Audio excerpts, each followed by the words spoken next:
It's time for another GPU in the series of most important GPUs on the market. This is another of Yeston's Waifu video cards, this time the unreleased in the West RX 9070 GRE, or Golden Rabbit Edition. We saw these in Shenzhen when we visited. We could have gotten one there for $535 US to about $650 US, but we didn't want just any 9070 GRE. We wanted the Waifu model, which comes from Yeston. So we asked them to send one over for benchmarking to add to the collection. The GPU under this card hasn't released outside of China. This is the Yeston RX 9070 GRE Sakura Waifu Edition. It doesn't have the scent module that the Sugar Atlantis 9070 XT has, sadly. Although I will tell you that before filming the teardown, Vitaly picked it up and started smelling it, and there was a good reason for that. But even without the scent module, it does have all of the style of the previous Sakura models. As always, it's just cool to see something different on the market, whether or not it's my or your style. But we needed something fun to review, to get a break from the active destruction caused by literally the entire rest of the world at this point. And there's nothing more fun to review, as long as they're good, than Yeston's Waifu GPUs. Yeston's creative director, Joe, has himself said as much. Do you have anything you want to say? 你有什么东西你要告诉我们的观众? Your taste is good. Before that, this video is brought to you by the Montech HSO1 and HSO2 cases. The HSO1 and HSO2 cases differ by way of a mesh front or a curved glass front. We previously reviewed these cases in our intensive benchmarking process and found them to be overall high build quality, with thermals comparable between the two designs. The rear chamber of the case uniquely brings the power supply forward and perforates the rear wall of the case, allowing for more air movement internally while providing a different look. The rear of the case uses a fan mounting mechanism for two separate fans that can be coupled together with a plate, improving convenience. The HSO1 and HSO2 also invert with minimal effort, allowing the computer to present to the opposite side without needing to reconfigure the entire build. Learn more at the links in the description below. The 9070 GRE is a unique China-only model GPU that slots between the 9070 non-XT and the 9060 XT. They can be found for $535 or so to about $650 US on Taobao somewhat regularly. We're gonna keep this one really simple today, although we did do a full and extensive test suite on the 9070 GRE. In fact, we literally retested like every GPU just to get this review done, all right? We didn't need to do that. Really didn't need to do that, but I wanted something fun to do. And some hardware-focused testing content. So let's get into the full in-depth testing of the Waifu. We'll start with some specs, since this card hasn't come out in the US officially anyway. The 9070 GRE has 3072 stream processors spread across 48 compute units, or CUs, 96 ROPs, all of which are actually present, and a 12GB VRAM capacity using GDDR6 on a 192-bit memory bus, yielding 432GB per second memory bandwidth. The advertised clocks are 2790 MHz boost and 2220 so-called game clock. TDP is listed at 220 watts, and all 16 lanes of PCIe Gen 5 are available on this one. The RX 9070, by comparison, runs 3584 stream processors across 56 CUs, carries 128 ROPs, and has a 16GB frame buffer. GDDR6 remains, but it moves to a 256-bit memory bus at 644.6GB per second bandwidth per TPU. TDP is still at 220 watts for the 9070, but clocks are lower than TPU states for the GRE version. These are big differences. The memory bandwidth increase is huge. There's 4GB more capacity, and the core configuration runs about 17% more CUs than the GRE version. TDP on the non-GRE means its clocks will run lower as it's spreading that power over more hardware, but otherwise, the 9070 non-GRE should be notably better in all the tests. Just to wrap up the 70 class line, the 9070 XT is a 64 CU part, and the 9060 XT is a 32 CU part. The 9070 GRE is between the 9060 XT and the 9070 non-XT. So now it is time to do the teardown, which means it's time to see how well Yeston screwed their Waifu together. Screwed it together with screws and screwdrivers. We're going to take this apart. Very simple. The key things we want to look at are how well Yeston has mounted the Waifu to the cold plate, how flat the cold plate is for the Waifu, and then we're also going to look at the overall assembly, pressure distribution, and the mounting hardware for the Waifu. So this design is a repeat from Yeston. We haven't looked at it in years, though. This was the most difficult aspect of it to manufacture from what they were telling us, where the yields on this plastic piece were just bad originally, but they were able to figure it out. A lot of that's because they have the LED in this complicated piece of plastic, and so that was kind of cool to learn. But otherwise, fans are relatively open. The box for this product says that it has increased fan size. From what? We don't know. It's a mystery. But it also has quiet balls, so that's good too. You don't want loud balls. No clanky balls in this design. It is all handmade. Well, the balls are probably made by machines, but let's move on. So, other than one dangerously positioned screw, but we are clear of the zone where we get demonetized. Everything is the same except for these four. So these four are going to mount the cold plate to the GPU.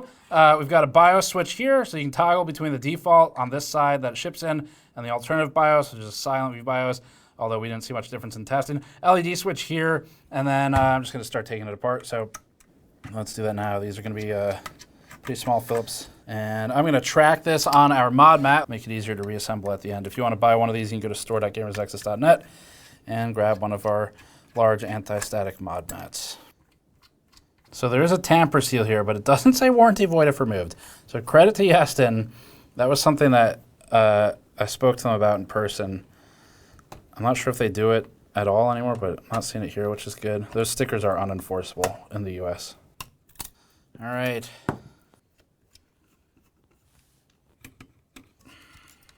There we go. Okay. Always where you look last. So pretty straightforward. So they've got two blank pads for memory here. This card cannot accept more memory, but this is clearly configured to also be like an XT or something, so they could add more if they went with a higher SKU for the same cooler. I think they have the same cooler design and shroud design for the XT, so that makes sense. I haven't checked. The elongated 90 series GPU, and then up here you can see that it looks like they're using a phase change pad that has obviously changed phase, and it has pretty even pace distribution with the exception of the center here where we're seeing a stronger contact force. So this probably explains what you'll see later, which is some pretty wide deltas between the GPU core temperature and the hotspot temperature for the card, where a lot of that is going to be because of things like these areas of lower contact, mostly in these two spots, this one and this one, as opposed to the high contact areas. One thing I'm actually not sure about is if this one has a scent module. It does not. It smells like a factory, so that was disappointing. This one, however, does have a scent module. This is the Ocean Breeze scent of the other Yeston Waifu card. That's right. They made their Waifu smell like the ocean. And you know where the smell comes out? Why are you laughing? What? It comes out on this side. Right. Why is that? What's funny about that? No. It's just an objective fact. We have a whole separate video on that. The team, I made the whole team smell a video card. So I don't really have a lot to say. I mean, it's two 8-pins. That's not surprising. They've got the two switches here. Extra V BIOS is great. It gives you something you can flash. Like if you want to experiment, for example, by trying to flash an XT BIOS or whatever on here, then you do have an extra switch in case something goes wrong. So that's nice to see. Throttle pad placement's good. They're all making good contact. A little bit of a ding here just during installation. Same here. Nothing bad though. And otherwise, I'm not really seeing any faults. This pad, you can see they've oversized it, so the pad's a little droopy. But otherwise, this is a pretty straightforward card. VRM's got some blanks if they wanted to up it to a higher power target model, but this one being 220 watts, it's not going to need a more powerful VRM than what it has. So that about wraps the teardown and the disassembly of how Yeston screwed its Waifu together, and now we're going to go over to some of the charts. We'll start with thermals under load, seen as the main differentiating factor for partner models is the cooler design and VBIOS temperature target setting. Thus far, the Yeston Waifus haven't run hot. The Yeston Waifus tend to be colder. The 9070 GRE ran a GPU temperature of about 68 degrees Celsius and an ambient of 21. The Waifu is aggressive in targeting a low GPU temperature here, although it's benefited by the TDP of the card being just 220 watts. GPU temperature is good. The hotspot temperature delta is problematic though, at 16 to 17 degrees Celsius for a hotspot of 85 degrees. 85 is fine for the hotspot, the Waifu isn't too hot here, but the high delta between the average GPU temperature and the peak shows that there's room for Yeston to have more predictable temperature behavior of the Waifu. Typically, in further testing, we find that this is in either the mechanical mounting solution for pressure distribution. In other words, if Yeston mounted its Waifu more evenly distributed across the GPU core, or in the cold plate contact and the flatness of the Waifu's cold plate. Our teardown will find more detail to explore here. Memory temperature rests at 72 degrees Celsius, which is more than acceptable for GDDR6 on this board, and that's a good result overall. The fan response, plotted on the right axis, spikes to 1400 RPM initially, then falls over the next 6 minutes to about 900 RPM. It then abruptly climbs again and stabilizes at around 1000 to 1100 RPM. The ambient temperature was not the cause of this, so Yeston has some tuning of the fan curve and hysteresis they could do to make this less erratic for behavior for the Waifu. Overall though, it's running a low fan speed to maintain what are actually great temperatures. The only concern is the delta to the hotspot, but all the numbers are well within spec. Next, we have to validate the frequency of the Waifu. The RX 9070 GRE initially ran at about 2830 MHz, then fell as temperature climbed. The GRE eventually stabilized at about 2775 MHz once at steady state thermals.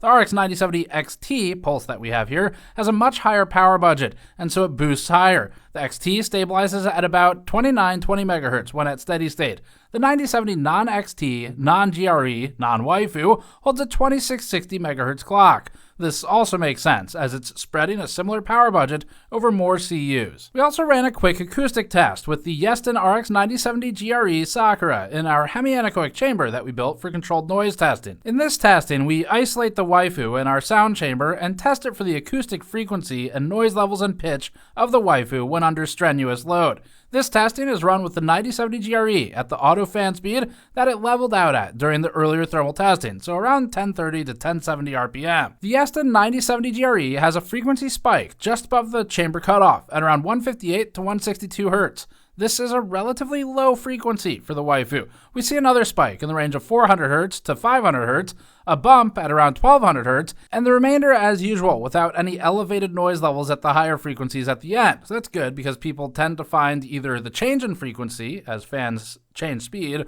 or higher frequency to be more annoying than lower frequency. Overall, this frequency distribution is generally good and matches what we've seen in past Yeston cards. The total noise level is low at 26 dBA, a little under when measured at 1 meter distance. Yeston is able to maintain a low noise profile as a result of the low TDP in combination with the overbuilt cooler for what it's cooling. So all of this looks good for Yeston's Waifu. Now, while we've determined that the Waifu is well equipped from the thermal and acoustic standpoint, we need to look at power next. So we tested the 9070 GRE for how powerful the Waifu is. This chart shows the board power of the 9070 GRE during our earlier workload. The RX 9070 GRE ran at about 220 watts during the entire test when using the default VBIOS for the Waifu, showing that the Waifu is reserved and modestly powerful. The 9070 XT pulled about 80 watts more, with the non-XT, non-GRE, non-Waifu at equivalent power to the Waifu. With all of that tested, it's time to look at how the Waifu does for performance,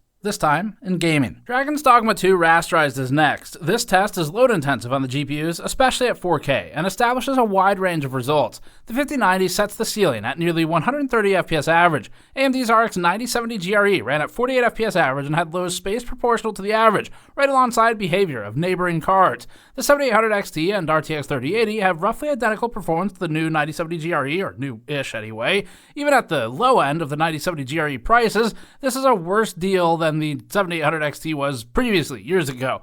Although times have obviously changed since then. It's definitely worse if you consider the post-launch prices when they were close to $400 for some time for the 7800 XTs, but again, those times are gone now. Against modern cards, the 9070 non-XT non-GRE ran at 60 FPS average, leading the GRE by 26%. The XT is 43% ahead. The GRE beats the 9060 XT though, in this case by 35% against its 36 FPS average. NVIDIA's closest modern comparison to the 9070 GRE is the 5070 at 54.5 6.5 FPS average, a lead of 14%. The 5070 is supposed to be about $550, but the cheapest one sold and shipped first party at the time we're writing this is $650. As for other notables, the 9070 GRE is just below the 6950 XT and is just ahead of the 4070 and 6800 XT. At 1440p, the 9070 GRE ran at 86 FPS average with lows positioned well behind. The 6950 XT and the 3090 are about equal, the 7800 XT falls behind slightly, and the 9070 GRE leads the 7800 XT by about 10%. The 5070 is at 92 FPS average, has it 7% ahead of the 9070 GRE, although its price is over $100 higher right now than what our source in China could sell us a 9070 GRE for. The 9070 non-XT has a 105 FPS average that leads the 9070 GRE by 23%, outpaced by the 9070 XT at 115 FPS average for a lead of 35%. The 9060 XT ran at 65 FPS average, establishing a 32% lead for the 9070 GRE. At 1440p, the gap versus the 9060 XT has been slightly reduced, with the lead of the 9070 and 9070 XT versus the GRE also coming down from previously. Based on our recent GPU price trend recap video that you should watch if you haven't seen it, the 5060 Ti 16GB is the closest in price to the 9070 GRE. Our 5060 Ti 16GB ran at 69 FPS average, giving the 9070 GRE an advantage of 24%. Now at 1080p, the RX 9070 GRE ran at 114 FPS average. That has it right behind the RTX 5070. From a human standpoint, the difference would be undetectable. From a metric standpoint, this is a measurable and repeatable advantage for the 5070 of about 4%. The 9070 Pulse ran at 136 FPS average, leading the 9070 GRE by 19%. This is a huge reduction from the 9070's lead of 23% at 1440p and 26% at 4K. The 9070 XT has a 146 FPS average here for a 29% advantage, which is down from its 35% at 1440p previously and 43% at 4K, so it's coming down each time. As for the 9060 XT, we had the 16GB model at 86 FPS average, yielding a 32% advantage to the 9070 GRE. NVIDIA's RTX 5060 Ti 16GB ran at 90 FPS average, so there's a noticeable benefit in the GRE here. Cyberpunk 2077 Phantom Liberty is up next, tested first at 4K Ultra and without any ray tracing effects. Cyberpunk has actually become one of our most consistent games by average frame rate, which is really saying something. Historically, it had been one of the absolute most problematic to run for anything, so they've really turned the game around. The 9070 GRE ran at 39 FPS average here, so it struggled. The lows are right behind that average, which is good, but this would need some upscaling to help run at 4K Ultra, or more realistically, you'd need to drop the settings below Ultra. The 9070 ran 19% higher frame rate at 47 FPS, with the XT up at 53 FPS average for a 34% lead. In this case, the 7900 XTX holds on to AMD's best performing slot, but that's not the case in every game. The GRE is also 34% ahead of the 9060 XT 16GB.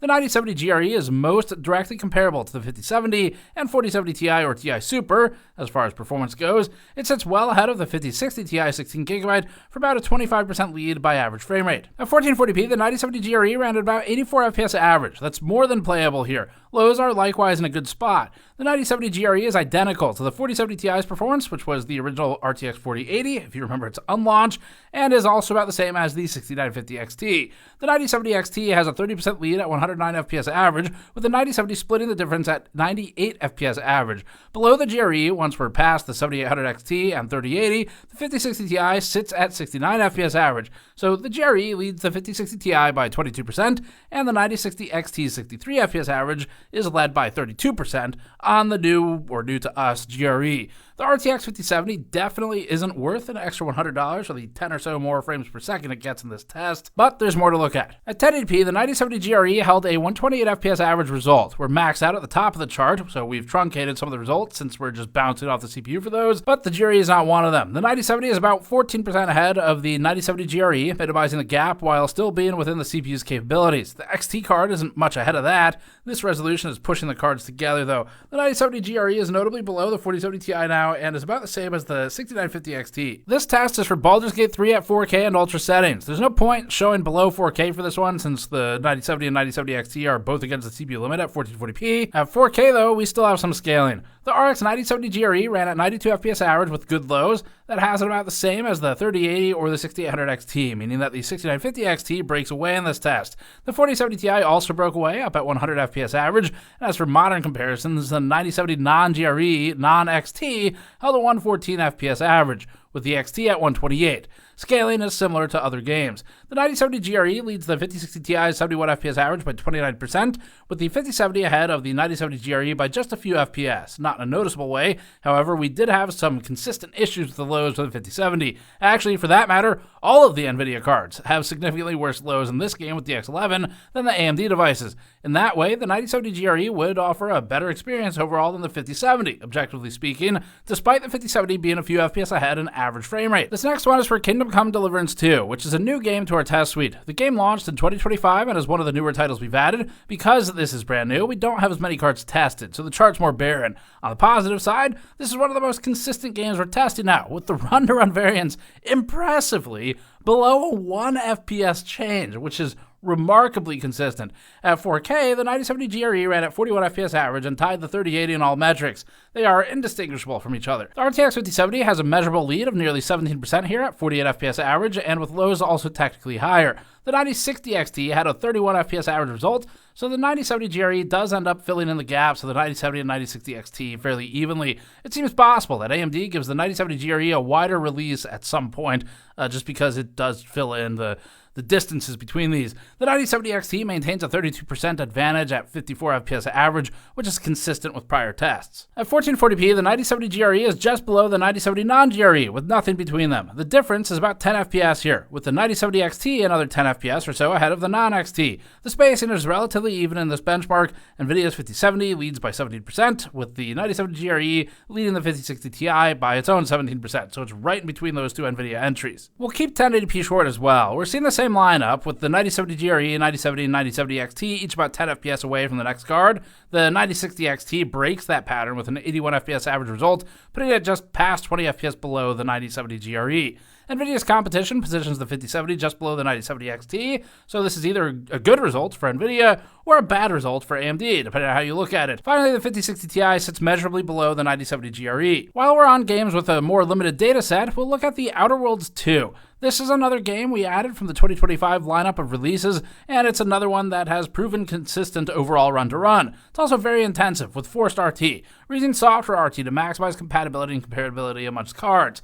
The 9070 GRE ran at just 19 FPS average at 4K, making it as unplayable without assistance from some form of upscaling or reduced settings. It's tied with the 5070 here, but since this result isn't useful beyond a synthetic test, let's move on. At 1440p, the 9070 GRE ran significantly better, but it's still below a good frame rate. It's at 38 FPS average now. The 9070 non-XT has a 12% lead, with the XT about 26% ahead of the GRE. Each card is about 5 FPS ahead of the last one. The 9060 XT 16GB struggles here, down at 26 FPS average, and NVIDIA's 5070 is identical to the 9070 GRE in performance, with the 5060 Ti down in the ranks. At 1080p, the 9070 GRE manages 55 FPS average and good lows, putting it in a far better spot than the past two tests. The card now technically outdoes the 5070, although the two are within error of each other. They're the same. The 9070 breaks 60 FPS, with the 9070 XT up at around 68 FPS average. The next one takes us way back, but remastered. This benchmark is also new to our suite and uses the Elder Scrolls 4 Oblivion Remastered. This one's also intensive. As a cautioning note, we've had trouble getting consistent testing with this game since the shader compilation requires a lot more care and monitoring its progress, but we think we have it to a publishable level here. The RX 9070 GRE ran at 24 FPS average here, giving the 9070 a lead of 22% and the 9070 XT a lead of 37%.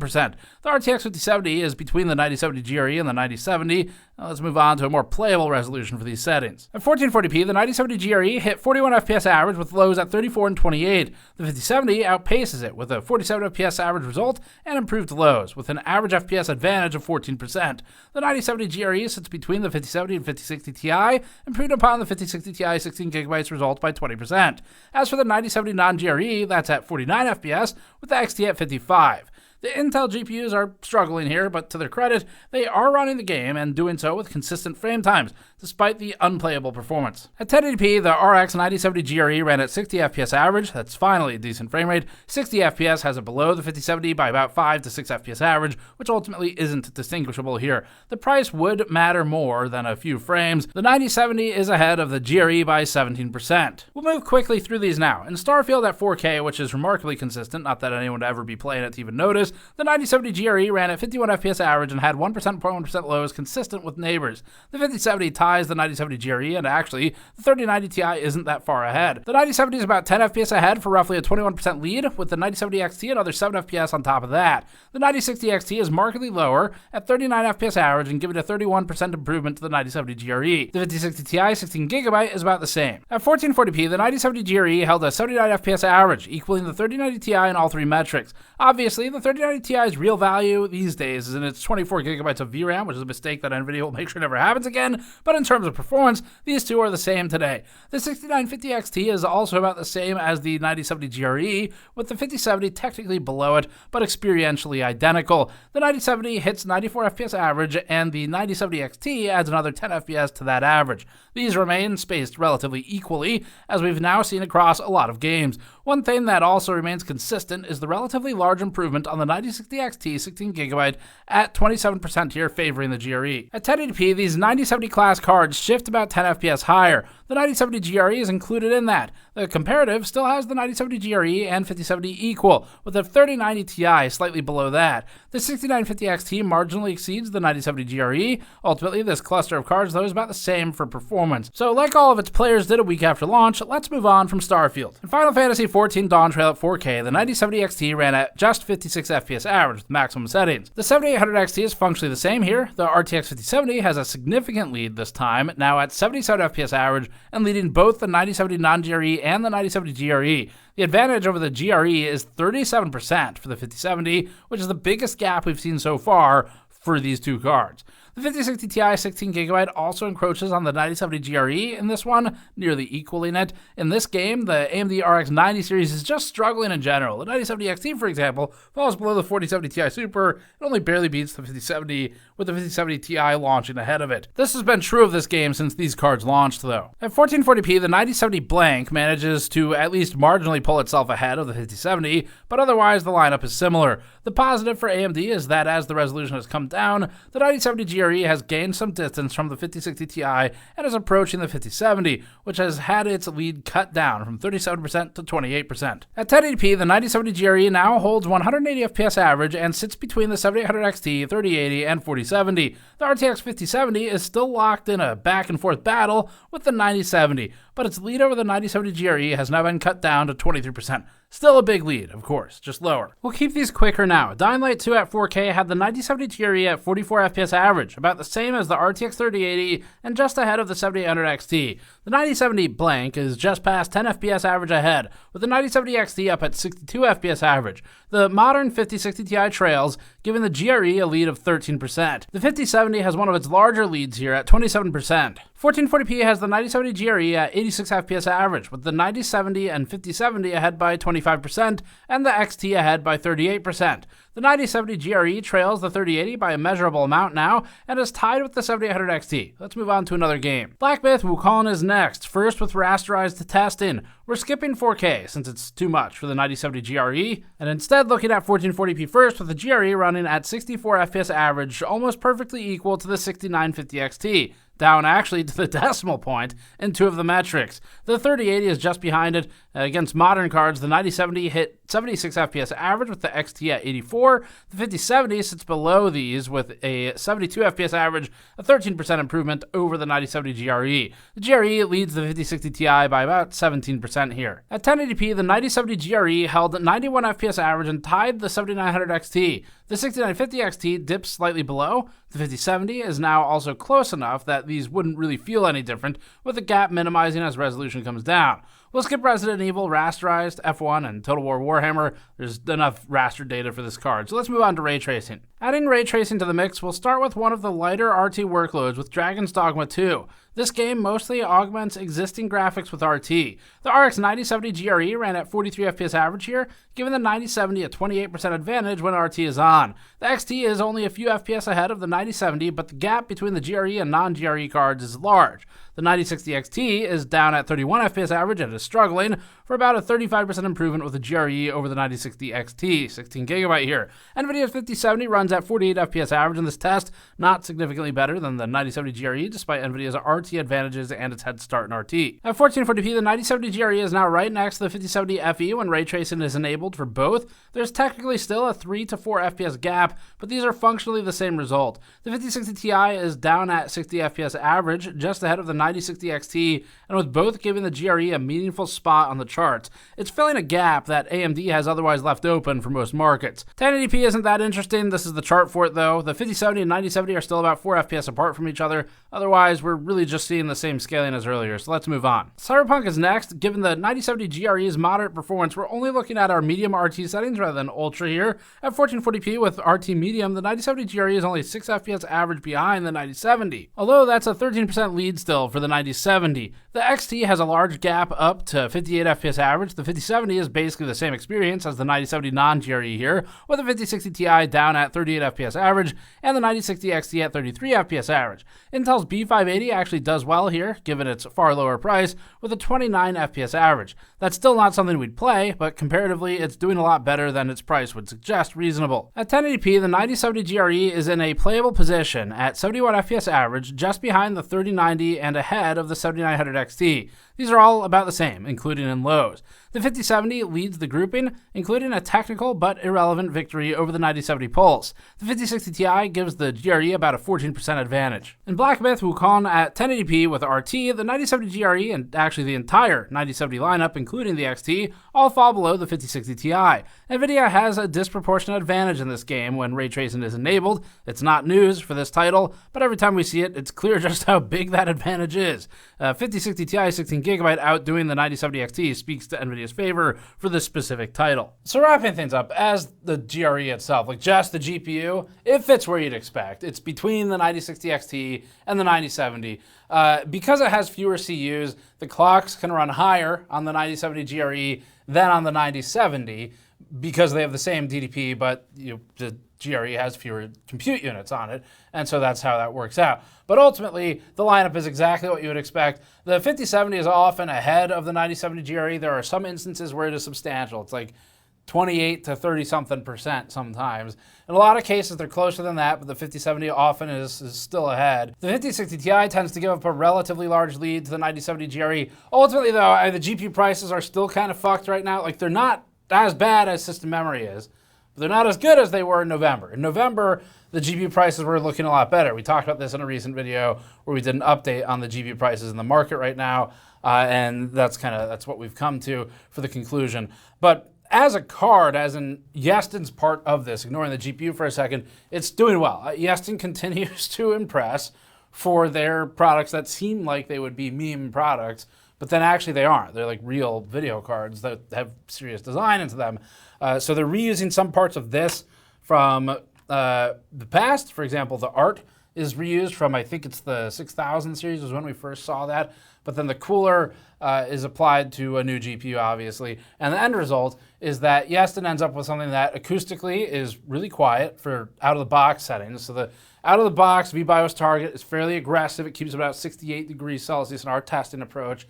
And even with that aggressive focus on GPU thermals, the fans still don't need to spin that fast. So they've got a 3-fan cooler, relatively fat heatsink on here, and the end result is a very quiet cooling solution that in our test chamber measured under 26 dBA at 1 meter distance and a noise floor of around or under 15 dBA or so. So that's a great result for them for the absolute levels. And then the frequency spectrum also looks pretty normal, which is a good thing also. Thermally did well except for the delta. So the core to hotspot delta is a little big for the Waifu card here. They're just farther apart than we'd like to see on that. That comes down to the mounting pressure, the distribution, the quality of the cold plate. But it never pushed into a level where we felt like it was bad for the GPU or outside of what's reasonable for the core.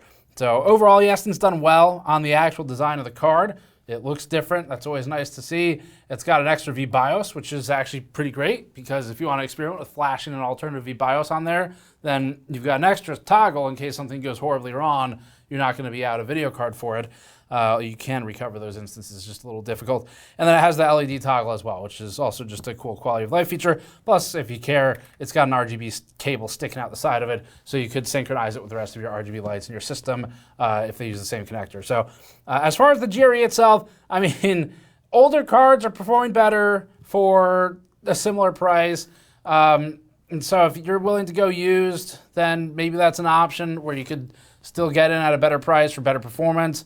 But otherwise, mostly focused on the Yeston card itself here today, and they've done well on their part. So that's it for this one. We have a full factory tour, by the way, of Yeston's factory from when we visited them last year, and you should check that out if you haven't seen it. We also have an interview with creative director Joe, who has some really fun commentary, and it was pretty fun talking to him in a mix of English and Chinese between the two of us. We got a fun interview done, but there were moments where, well, we'll play one for you. Earlier you said all black, all red, straight lines. Yeah. Kind of boring. How do you decide what you want to work on? Yeah, we have husband. Right. Okay, cool. All right, thanks for watching. Check out the factory tour. If you haven't seen it, we'll link it below. You can go to store.gamersnexus.net to support us directly. It was fun. Thanks for watching us do like just kind of a fun computer hardware thing in the middle of all the absolute chaos that the AI companies and the governments around the world have ensured that we are all living in constantly now. Subscribe for more. We'll see you all next time.